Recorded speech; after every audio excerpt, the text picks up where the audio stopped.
Hello YouTube, how are you? In today's video I am going to show you my must-have, most favorite art supplies. This is going to be a two-part video. In this first part I'm going to show you the main tools that I really love and can't do without for creating paintings, and then in the next video I will show you the peripheral tools that I find really useful that really help make the whole process go a lot easier for me. So when it comes to watercolor painting, obviously you are going to need a palette and you're also going to need paint. Now my favorite palette is the Jackson 28 Well plastic palette, and I really like plastic palettes like this because they are super affordable, which allows me to have lots and lots of different palettes. For example, I have like a botanical one, I have one for doing the season 2 of Daniel Smith's Color Showdown, and I couldn't do that with like a metal or ceramic palette.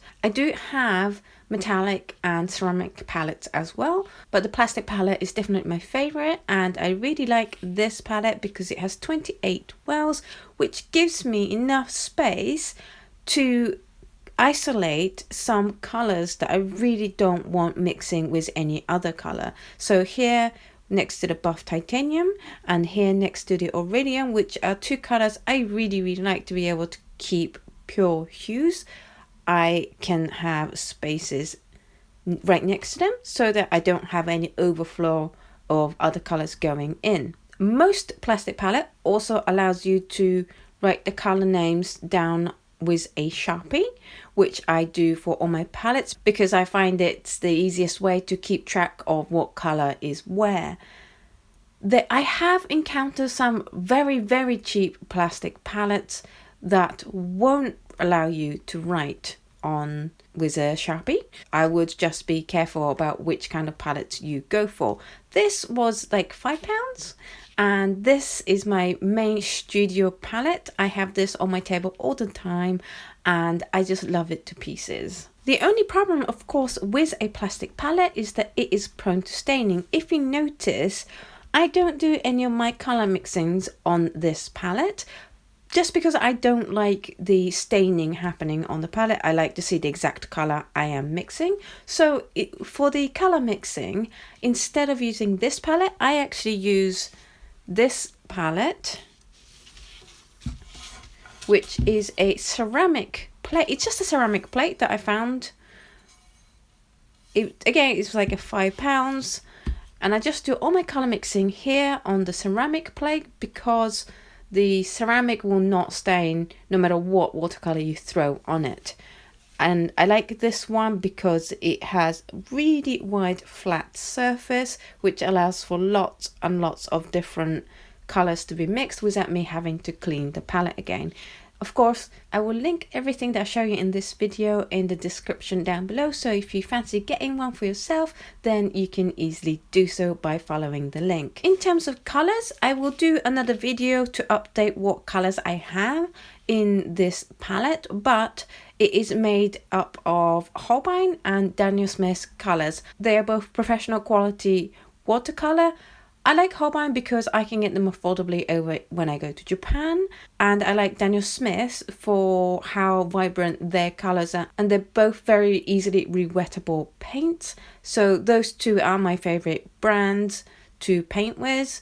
What I try to do, just for economical reasons, to construct a palette out of as many of the Holbein colors as possible because they are so much cheaper for me to get than the Daniel Smith ones. And then where there just isn't a comparison for how vibrant the Daniel Smith color is, I will use the Daniel Smith colors. Onto brushes, I like cheap, durable brush because I am really hard on my brushes. I will take a brush and just paint like really pressed up against, and I'll roll them and stuff to get more expressive lines. So I personally, for the way I paint, have to go for durable brushes that are very affordable to buy. And I like two different brands of brushes. The first one is the Pro Art Proline Plus, and this is synthetic. The other one's also synthetic because they are the more affordable ones, and I've had these for ages and they are really durable.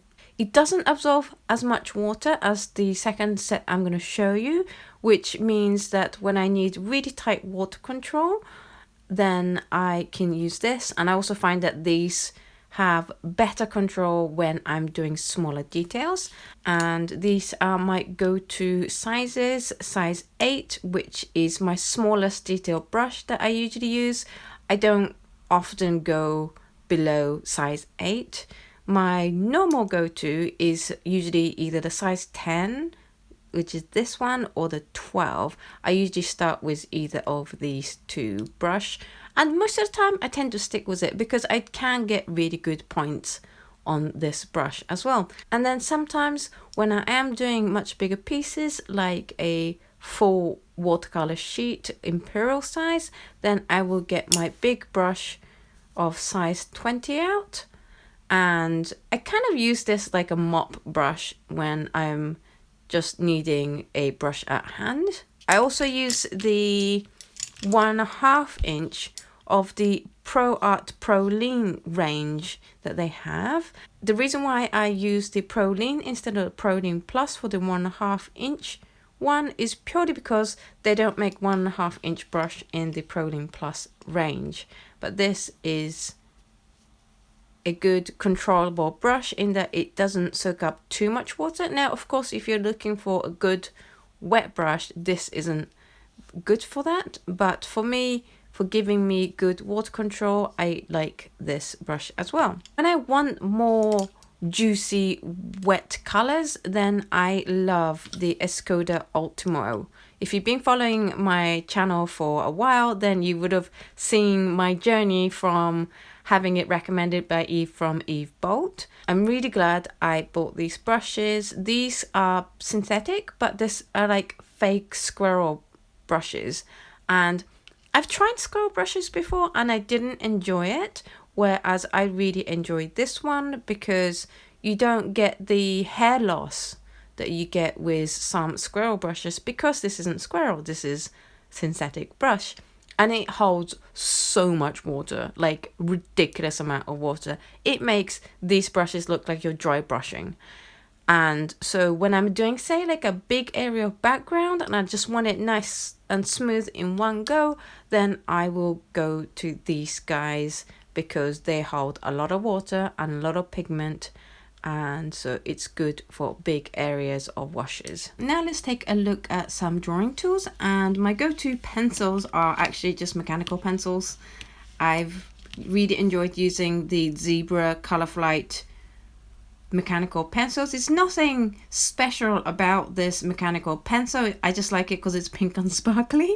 And I actually wrote my first draft of my PhD thesis by hand with this pencil as well, so I have a lot of emotional value attached to this pencil. And I have 2B lead in this pencil and a 2H lead in this pencil, and I like to have both 2B and 2H so that if I'm only making a light mark, then I can use a 2H, whereas if I want a more visible mark, then I use the 2B.